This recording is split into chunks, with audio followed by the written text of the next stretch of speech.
and good morning to all in the audience.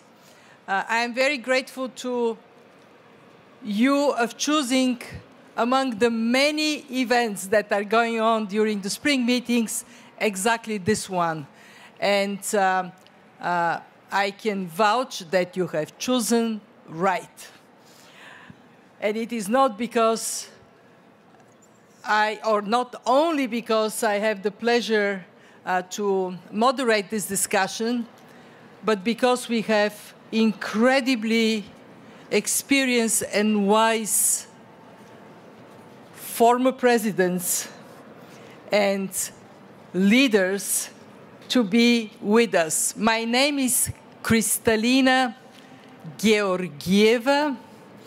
I am the Chief Executive Officer of the World Bank, and I have with me President Ellen Johnson Sirleaf. She is, as you know, the woman who made history in Liberia, turning the fate of the country around, and High Commissioner Michelle Bachelet, former President of Chile, and the current UN High Commissioner for Human Rights.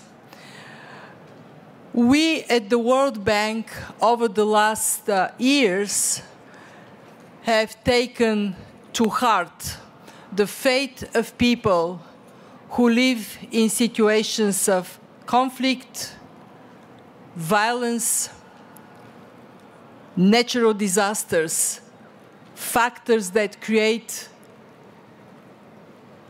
difficult to overcome fragility. We also have witnessed how strong political will and lasting commitments of development partners can turn around fragile countries and put them on a sustainable path. What I want to share with you at the opening of this conversation is the following.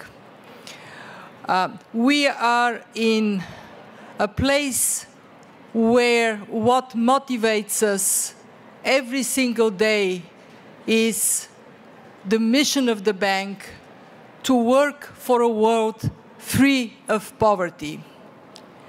And we, over the decades of our existence, have been part of remarkable success.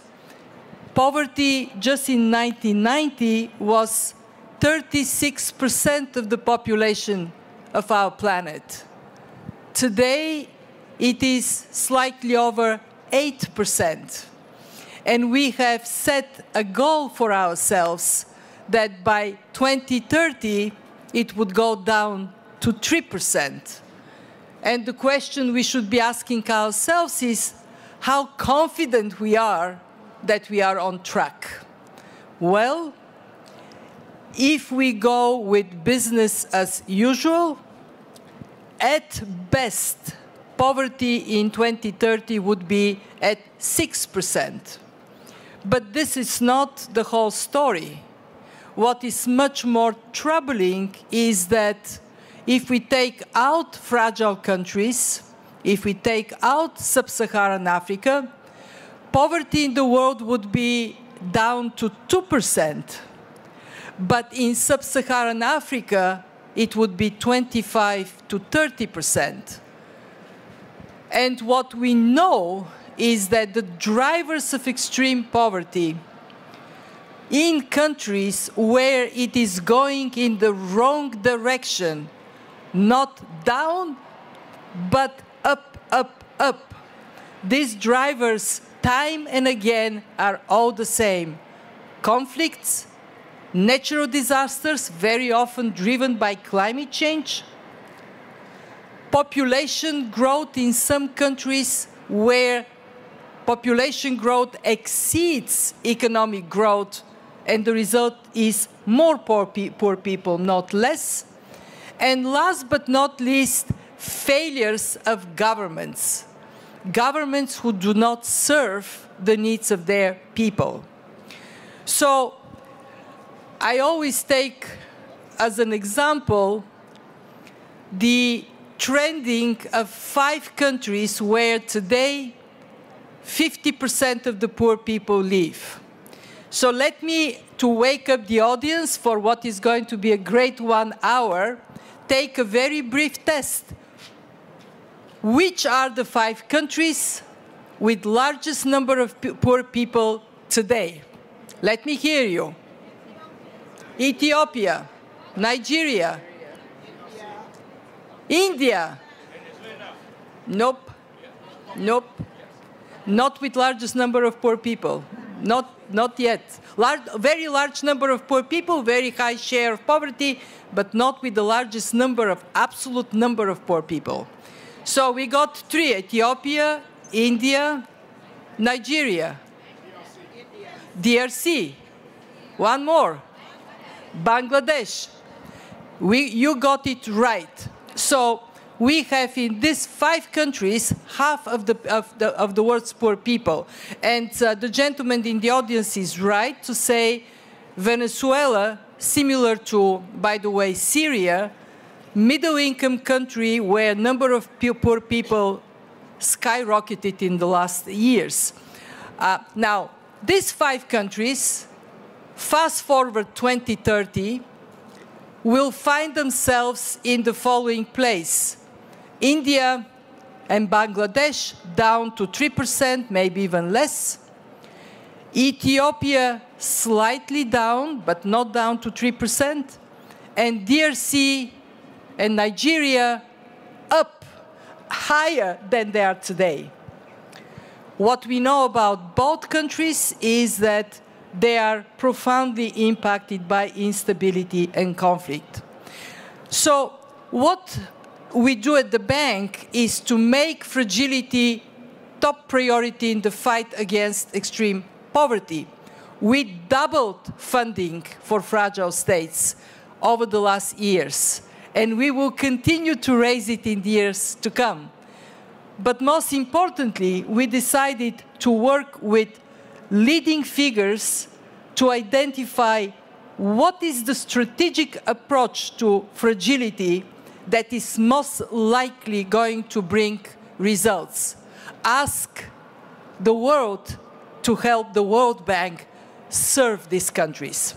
And that conversation today is part of this strategic approach we are setting for ourselves. We have great wisdom of 2 women who can tell us what works, what doesn't, how to go about it. So I am going to ask them as a first question the following. We know that very often the fertile ground for conflict are the unmet expectations of people, the exclusion of people from decisions that affect their lives. And I would like to hear from you, from your experience, what are successful policies that change this? What would you share from the road you have traveled? And perhaps we can start from Ms. Sirleaf. Thank you. In the case of my country, Liberia,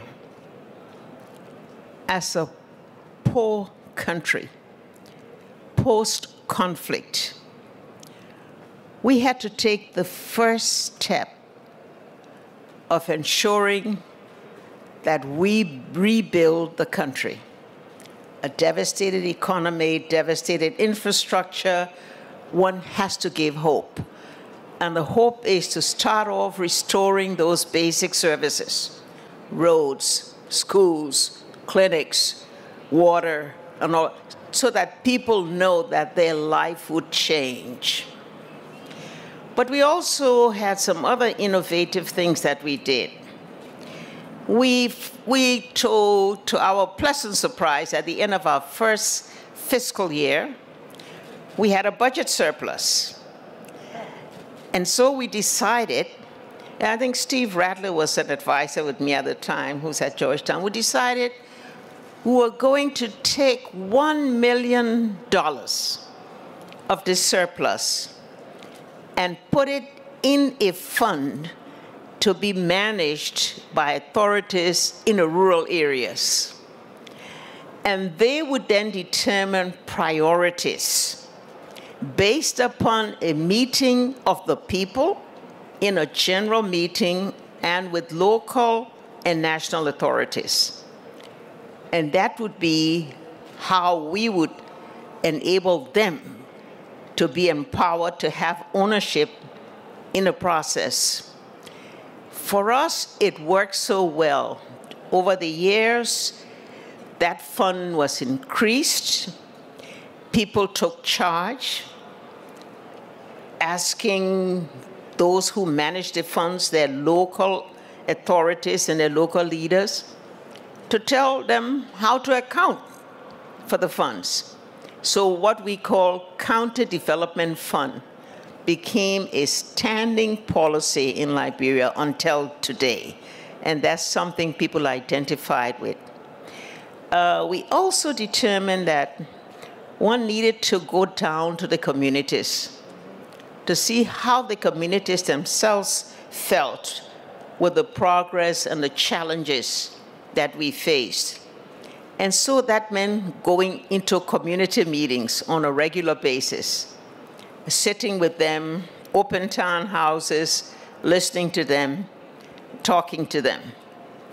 We also took our cabinet meetings to rural cities where people had an opportunity in those cities to listen to a report by our ministers on the different operations they have, the allocation of the budget, whatever progress was being made and what was required of them to make sure that they felt a total stakeholder in the process of development.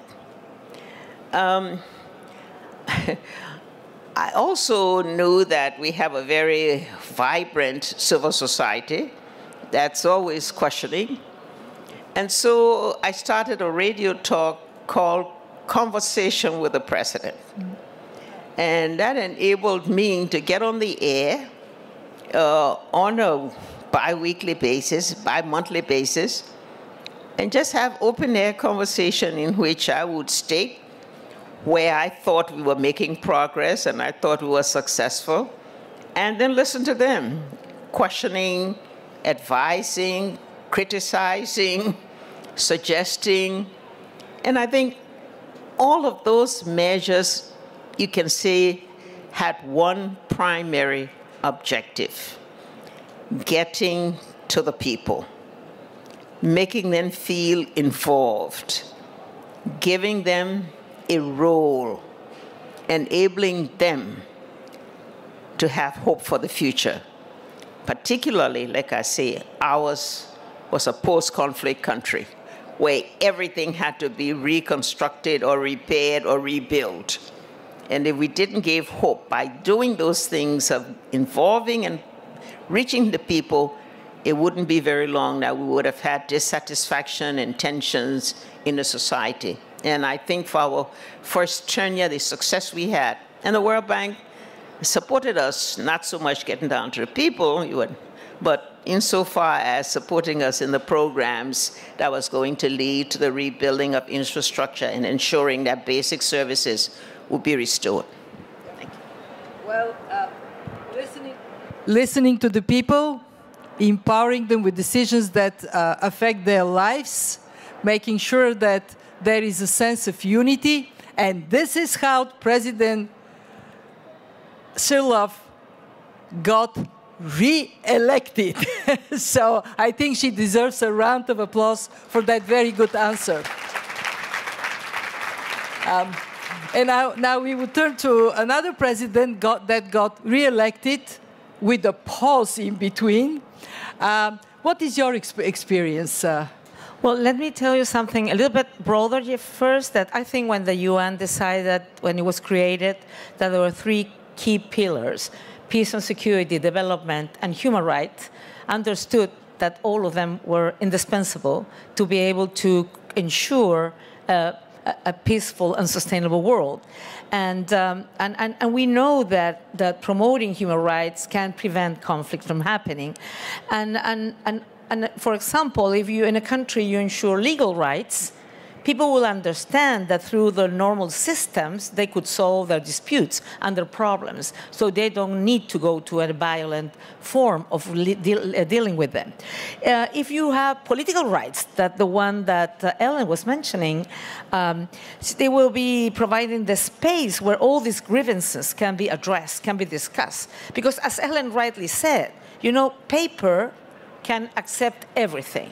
You can have a lot of plans that in the paper looks fantastic, but are not having any results. So to have this constant dialogue and relationship on the ground, to get out of the presidential palace and to be there, to get out and visit hospitals, different places, and to see if the policies you have put in place are really working is essential.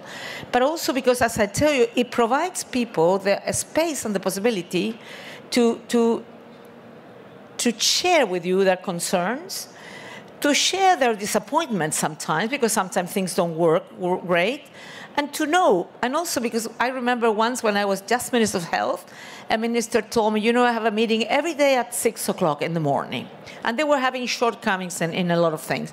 Because my advisor tells me that everything is great because he doesn't want me to know he's not doing it right. The other guy says it's great because he doesn't want me to get mad, etc., etc. So, I mean, for me, for example, loyalty was to tell you when things are not going well, because that's what you need to know when you have to make decisions. But the third thing, is, of course, is, as also Ellen has mentioned, is that when you ensure economic, social, cultural rights, and now we should include, of course, Kristalina, environmental rights, climate justice, and of course digital rights, access to internet, etc., etc. So, I mean, you need to work on all of this social security. But in my personal experience, I mean, in my country we had a dictatorship for 17 years. So when I was not the president at that time, but we need to rebuild democracy. We need to ensure rule of law. You need to fight corruption. You need to, of course, ensure elect a representative, but also you need to ensure that all institutions are strengthened so people can have credibility that democracy is the best way. It's not a perfect way, but it's the best way. And, of course, all the social services that people need and deserve.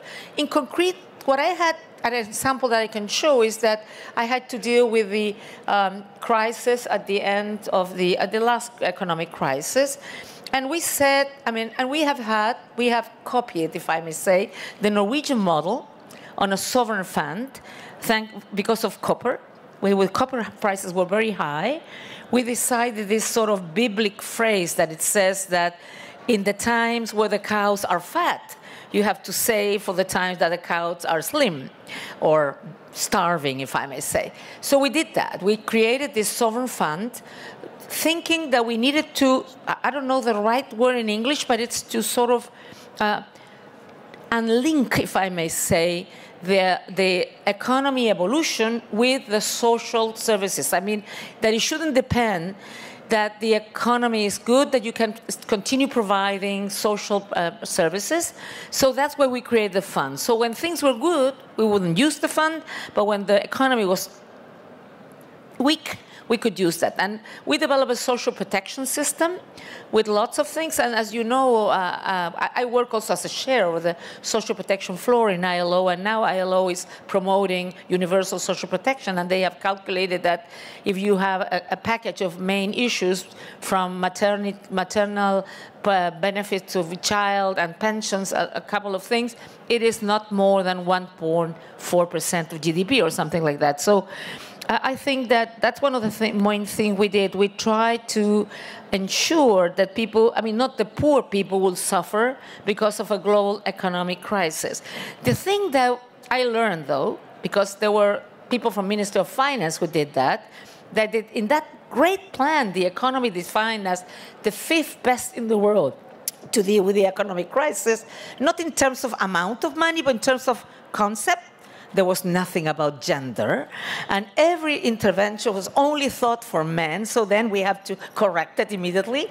So I meant that because you need always to think on all the different aspects to ensure that you are reaching the people you need to reach, the more vulnerable one. And finally, another area that in Chile was important, and in many places is important as well after conflict, is how you ensure that justice, truth, justice, and accountability when you have had crimes against human rights are ensured, because otherwise this, I would say, injury in the social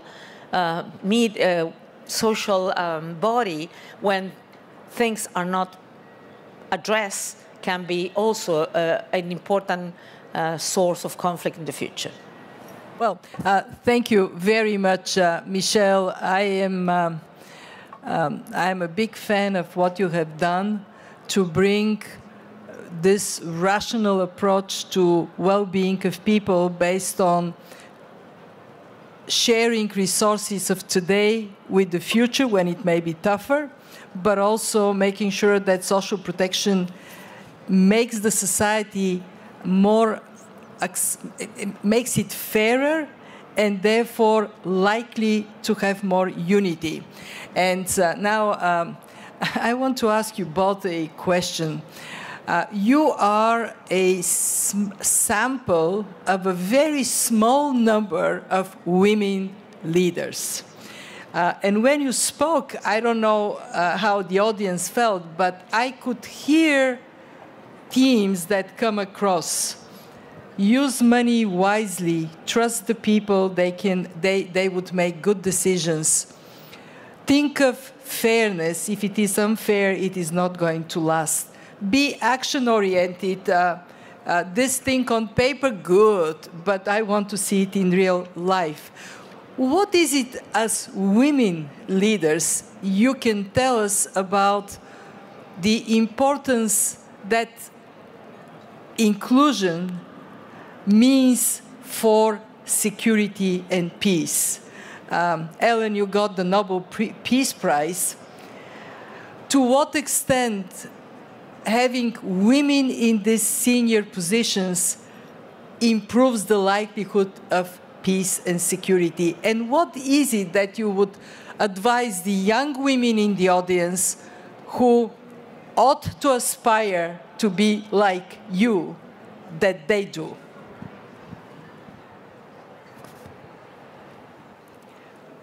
Women played a very critical role in bringing peace to Liberia. They formed activist groups that took to the media, took to the wave to encourage the citizens to stay calm. They challenged the president of the day for the atrocities that were being committed. They canvassed all the regional leaders to bring to their attention the malpractices that were ongoing in the country. And they formed a group to go to the Accra peace talks to be able to ensure that all of the leaders of warring factions signed the peace accord. And they did some non-conventional things to achieve that. Locking the warlords up and taking the keys and going around with it and lock them there until they agreed to sign. But, you know, these were women in action, and they were willing to take the risk dealing with men who were accustomed to violence and guns and whatnot. But as a result, we got a peace accord. But once we got back into through elections, into normalcy, what were we going to do for these women? The women who were the victims of war, the women who fed the nation when the men were not there and all the young boys had been conscripted into armed service. The rural women, the market women were where we wanted to put emphasis. And as important as professional women were in the vote that was successful, but the women that bore the brunt of the war required special action. And the conditions under which they worked was so terrible that we had what we call a Market Women Fund. I don't think the bank ever supported our Market Women Fund. I wasn't here, Ellen. I was not here. Because it was too small for them. You know, this involved rebuilding marketplaces, giving the women, you know, proper means whereby they could sell their goods, helping them to go across borders to buy produce which we would bring for local things. And these were not the scale that the bank is accustomed to. But that to us was important to rebuild, because at the end of the day, those women form the majority of the population. And where they lived were under difficult circumstances, where services didn't reach them. Even in our attempts to improve infrastructure and to bring back social services, we were not going to get to most of those rural women in years because of the deficit in infrastructure, because of not having the capacity to reach them. You know, also dealing with women in adolescent girls, you know, who are the victims of rape and whatnot. The support for them, being able to set up training programs to help them with a little skills, to give them some literacy training. We did that for market women also, because we kept, and maybe like you say, that's how I got reelected, because we told them they had to move from putting the ballot, you know, with their thumb to being able to check mark. And so these are the things that the women appreciated, and this make a big difference for many of them who were able to do so, getting them back into school, supporting girls' education to ensure that those girls, retention of the girls, this is where adolescent training came in, adolescent girls. At the end of the day, also, and this again, the bank won't get involved in that, and we understand that. But we have to train women for leadership. And that means promoting women at all levels in society through training, through capacity building, through knowledge, to enable them to take their position in society and to challenge men dominance. You know, and that means standing up, taking risk, but to do so, they also need to know that they will get some support. They will know that out there, when they move in the right direction and they try to improve themselves and they empower themselves, that they can count on the kind of support that will enable them to sustain themselves. So, women's the key. Women leadership is the key.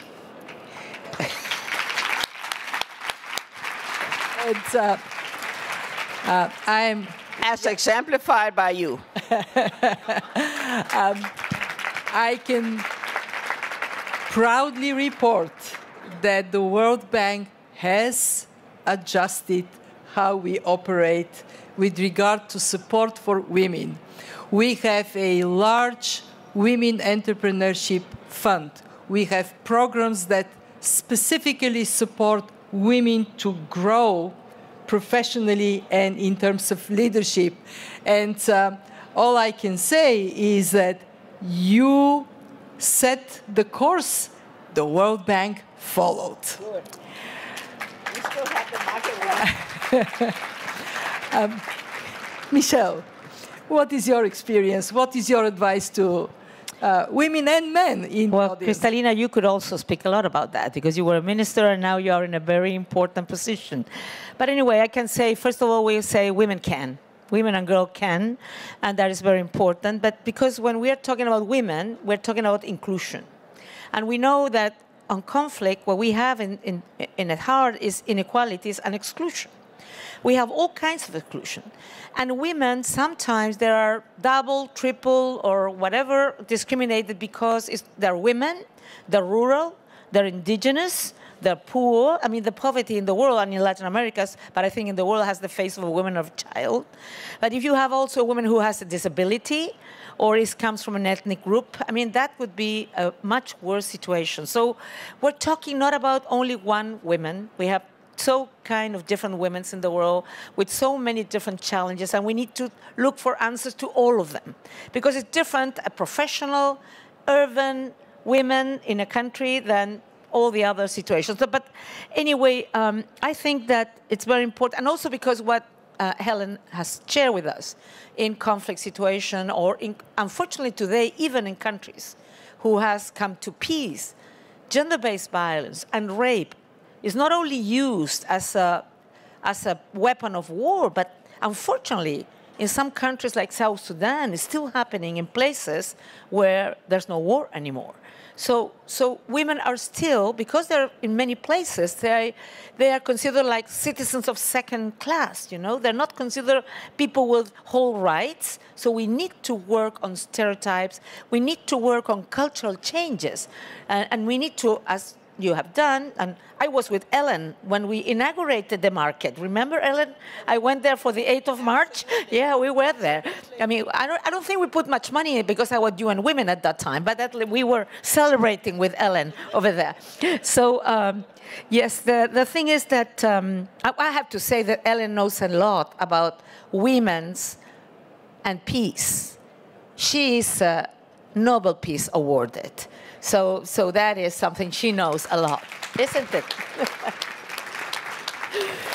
So I want to say, yes, women, I mean, of course, we need to also ensure that women are not anymore target of gender-based violence. And unfortunately, rape is still used as a weapon of war. But I was just in a summit with victims of rape and gender-based violence, and as Ellen had mentioned, yes, women can be sort of a very constructive actor in moment of fragility and conflict. But on the other hand, women can be very brave, courageous, determined, and many of these women who have been victims of rape, they don't describe themselves as victims.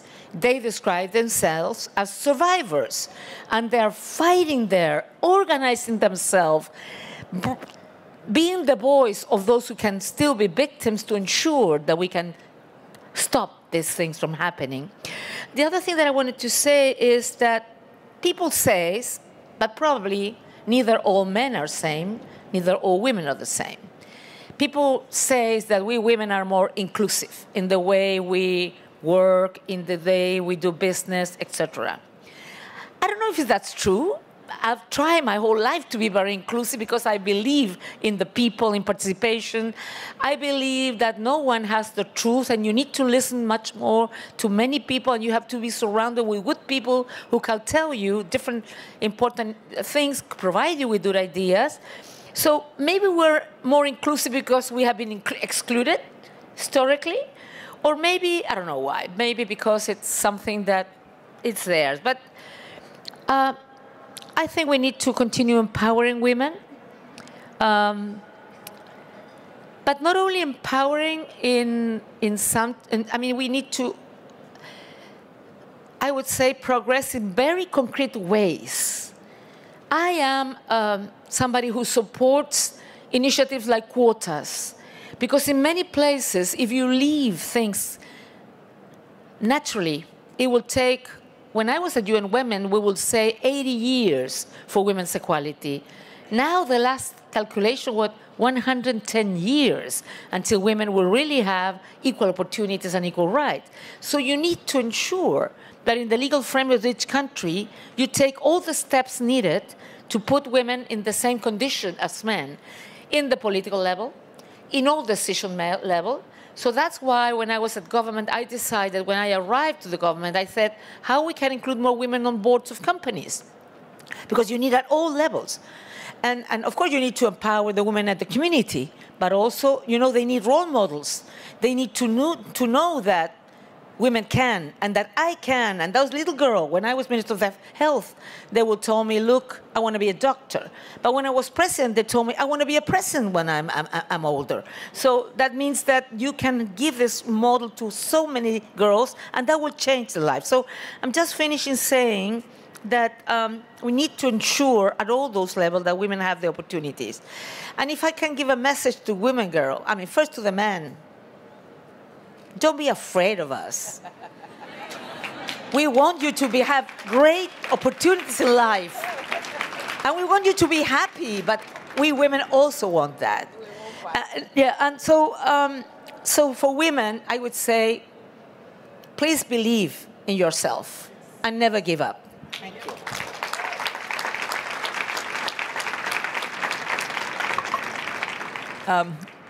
Since you mentioned me, I can vouch from my own experience that diversity is good. We make better decisions when we have diverse perspectives. I'm also proud to see how the World Bank itself is walking our talk in that regard. We have parity in our senior ranks, and the bank is a better institution as a result.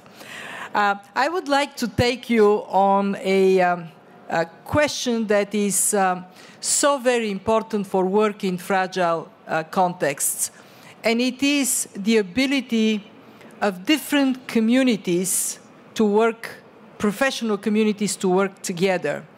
We will meet in a fragile environment the humanitarian actors, the development, the security, and those who are in peace building, those who are in peacekeeping.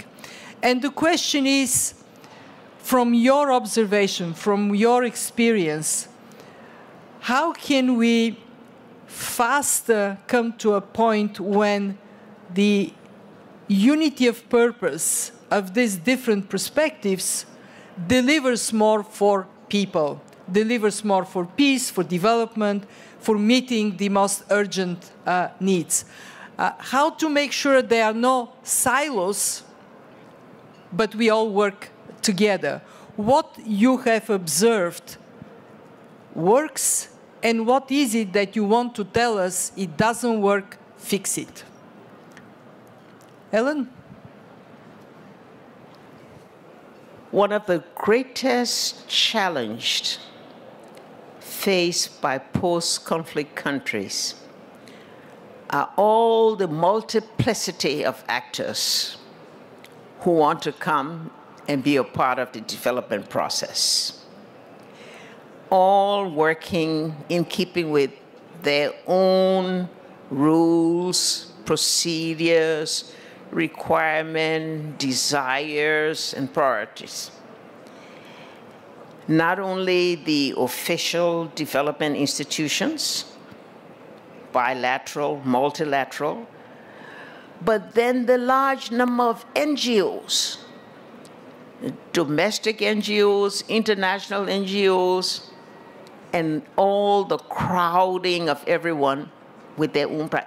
Even though the country has a long-term vision, which we had, or you had the agenda, 5-year stretches of, agenda for transformation, which we had. But to be able to manage all of those, to make sure that they all recognize your agenda and respect your priorities and align their own programs in accordance with those national priorities. Tough job.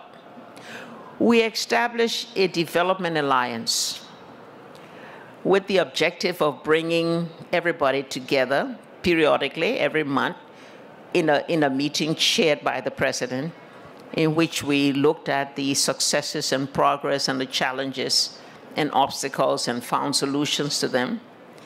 And it worked in terms of information sharing. It worked in terms of knowledge spreading. But that did not stop everyone from going back into their own silos, like you say, and doing what their procedures require them to do. Sometimes the alignment around priorities. We did succeed in those meetings. But we never solved the problem of fragility. Never. Because there were no rules for fragile states. The same rules that apply to every country, the same conditionalities, the same approaches, the same were all applied to fragile states which lack the scale and the timing to transform. And so we all fell into the poverty trap. That's where the bank has to change. That's where the bank has to realize that when a country devastated is trying to ascend, that's when they need the big push. That's when they need to do things for those small petty traders, those little entrepreneurs that are struggling, those women that are doing things, to enable them to climb the ladder. And unless we can get that, it's going to be very difficult, for us to see how countries can ever get to a place where not only do they take off, but they can have sustained growth. And then, of course, development. So we hope that also, if I may put it bluntly, please do. The bank, all you great bank staff and leaders and officers and need to get out of your air-conditioned offices and go down to the people. So you need to take the World Development Report and put it in simple, understandable English for the people on where their country stands, what is success, what's their role as citizens to be able to contribute to it. How do they take ownership? We don't see that, enough of that. Maybe here and there you might get, a good country officer who, they spend a lot of time with the president, no doubt. Spend a lot of time with the ministers, no doubt. But those are not the people that are going to be the final determinant of whether we succeed or not. It's going to be those people who see themselves as owning the processes, and those people then see themselves as not only benefits from programs, but contributors to it. So, again, that's your challenge. Excellent challenge. Challenge accepted.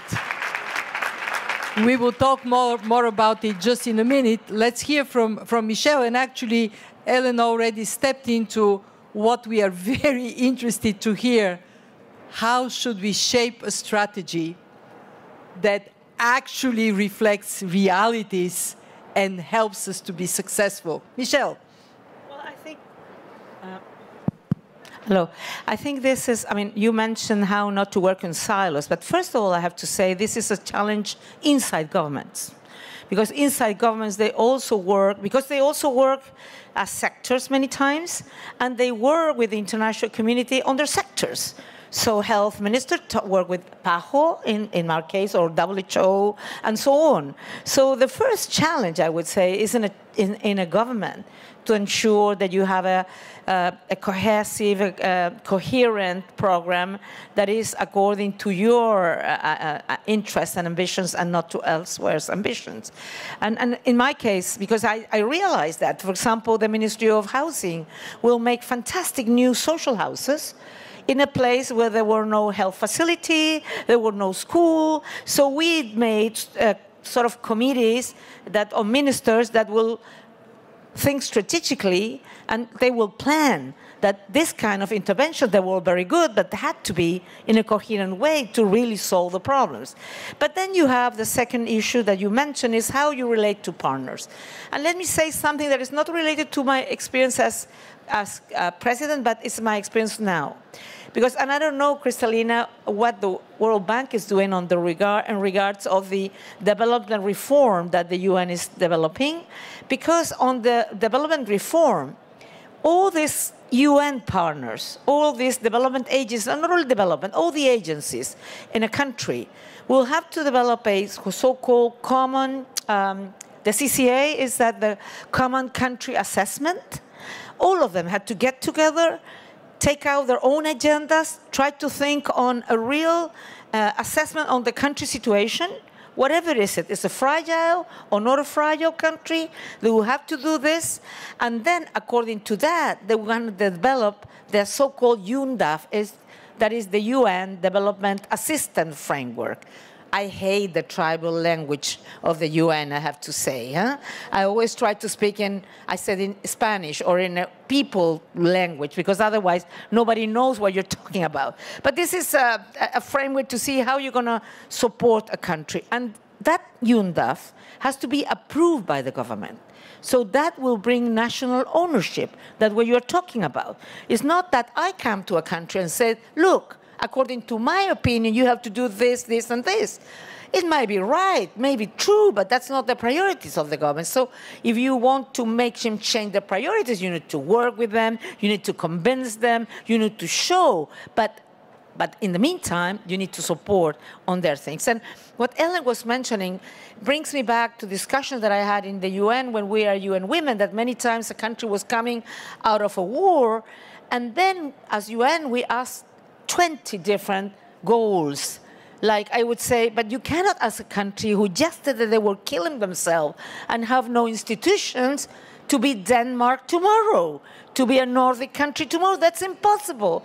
I mean, I'm not talking about the bank. I'm not talking about the recommendations of the UN. And I was told, look, yes, it's true, but we need to tell the country all the things they need to do. Yeah, but you know what? It's much more useful to have 3 or 4 priorities, and then you can gradually advance to new ones, so countries feel what the efforts and the progress they're doing, it's recognized, it's acknowledged, and then you can continue working. So I think that's very important. And the other thing I wanted to mention, and this, I think it goes well for the international financial institutions, to all these different, but even though I have to say, we, as Latin Americans, with IDB, we had good possibilities to work, and with the World Bank as well, supported a lot of different projects after recovering democracy. But still, it's not easy to include NGOs, business sector, and I think leadership is needed to try to create partnerships with all of them to be able to really advance on the objectives as a country, that you have to be a fair and sustainable country that can give progress and benefits to all its people. It's not easy, but it can be done. And on the other hand, you cannot ask everyone to have the same agenda, because some of these organizations, they have an agenda that maybe some governments are not aware yet that is so important. So you have to find a way to work in these conditions, I would say. Well, thank you. Thank you very much, Michelle. And if I can ask one follow-up question from you, and then I will go to Ellen. We are putting forward this strategy. It is so very important for us to get it right, that we mobilize the capabilities of our institution, but also work with others better to be successful. If you were to give advice, actually the colleague in the bank that is leading on this strategy is sitting on the first row. Frank, get up so people can see you. If you were to give Frank advice, and you say, Frank, my friend, if you are to be successful, you have to do 1, 2, 3. What would be at the top of your list? And he's ready to take notes. I would say to put a lot of effort on addressing inequalities, because those are at the heart of any conflict in the world. And I think that it's not only, as I mentioned before, social inequality, of course, social and economic inequality, but also, you know, ethnic, religious, indigenous groups, women, etc. I mean, all the different things. And I also believe that inequalities addressing inequalities need to uphold human rights. It has to have a human rights approach. It is strictly linked. Some people know that that's a human rights approach, and some people doesn't know that that's a human rights approach. And then also I would say, to be really human rights approach in terms of really responding to what people need, is that when you encourage countries to do A, B, or C, policies should be people-centered. People-centered, and in my experience, I always did that. Usually governments have systems, and they ask people to adapt to those systems. I think governments who want to include need to do completely all the way around. You need to adapt systems to people's realities, because the realities are so different, even in a country, and from country to country are so completely different. So it's about that. It's about how you can sort of ensure that all the intervention can have the real. And in that sense, you have to work with countries, with member states, but also you have to work with the people. It's not only governments working with the people to know if things are going well. It also, you have in fragile state as well in others to try to see if the policies are really having the result that you want. And also I think you need to work more in systems of prevention, early warning signs. And again, human rights can provide a lot of early warning signs to say, look, things are before the conflict. These things are not going well. Let me give you something, and we can be good partners on that, because at the UN human rights system, not only my office, the system, you have a lot of ways to know what's going on in many places.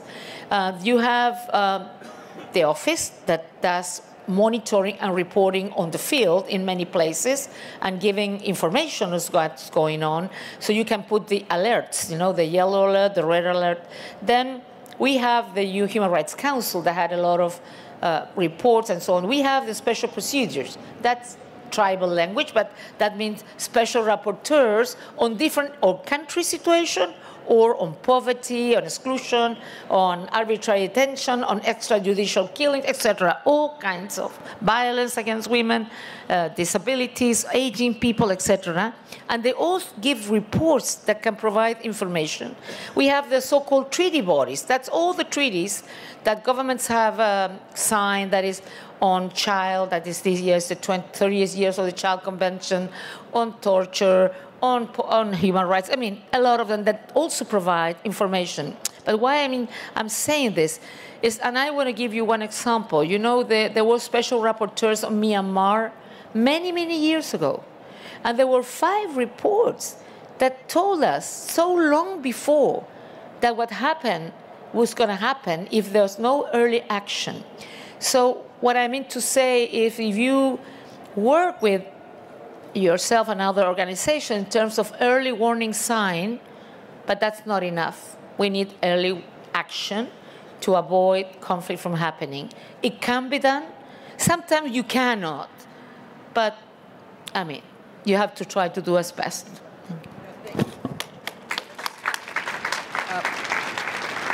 Very, very wise. Ellen, you have already told us 2 things you want to see. You want to see us having policies that are appropriate for fragile states.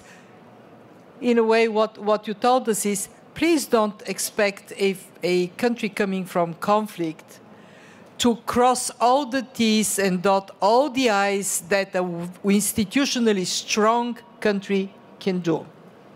And I can tell you that many of us in this audience are right there with you. And actually, bank staff, how many of you agree with Ellen on that? Let me see bank staff.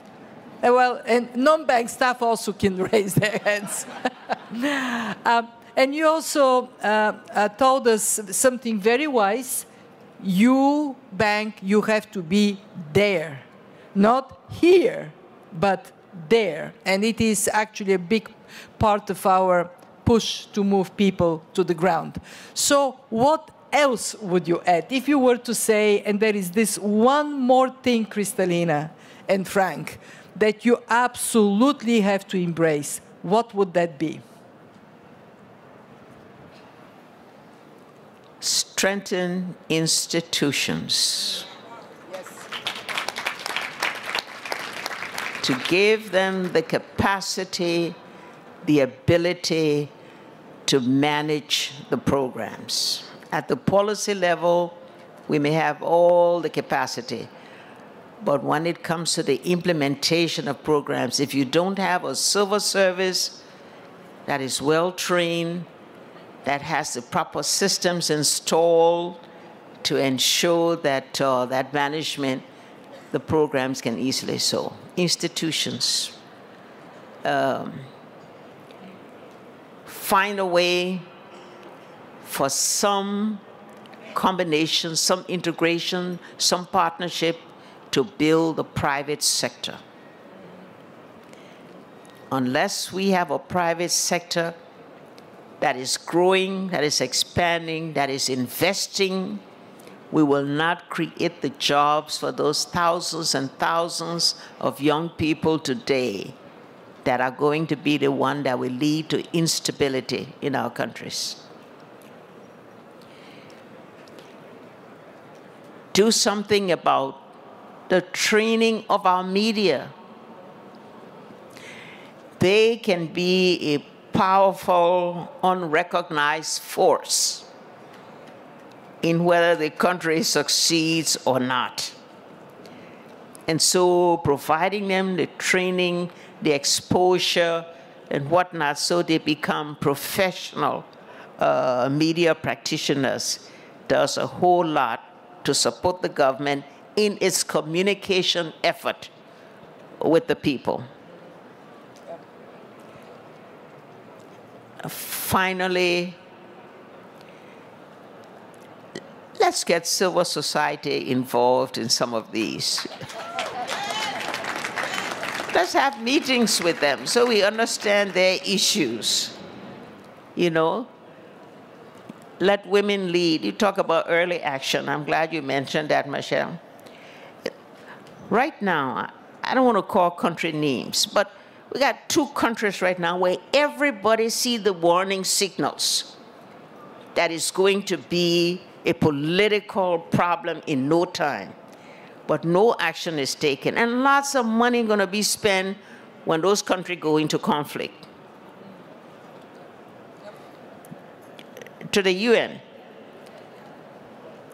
the money spent on peacekeeping, if 10% of that money was spent on preventing conflict, you wouldn't have to spend that much money in peacekeeping. So let's reset the world order with the World Bank at the top. And when you provide the leadership for this change and reform of your institution, then the rest of us will follow. No, that's not correct. We will do it and you will follow. And that, ladies and gentlemen, is the right order. I will not try to sum up everything we have heard, but I will tell you a couple of messages that resonated very strongly with me. One, act early. Preventing a conflict, spending this 10%, preventing a conflict is so much better than dealing with the consequences. 2, focus on the people. Not on the procedures, not on the systems. Focus on the people, have their voices heard. 3, remember that development is about rights. The right to food, to job, to shelter, to vote, to engage, to prosper. Be so very clear that there are many partners there you need to work with. You have civil society, you have the media, you have the governments. And be their servant, day in, day out. Last but not least, never forget that poverty and violence are sexist. They harm women and girls disproportionately hard. and that weakens society. It is bad for the women. It is equally bad for the boys and the men. And you were bankers in this audience. Strive to reform not because of us, but because of this precious mission we have in service of others. We are so privileged. Now, I want us to recognize that Leadership in Action visited the Wolfenson Auditorium, somebody who actually drove the bank to concentrate on poverty. And we heard that, yes, we can and must do better from two of the best women on this planet that I humbly take as my role models. And I know you do, women in the audience, exactly the same. And you men are allowed to also do that. So let's give them a big round of applause. It's a wonderful panel.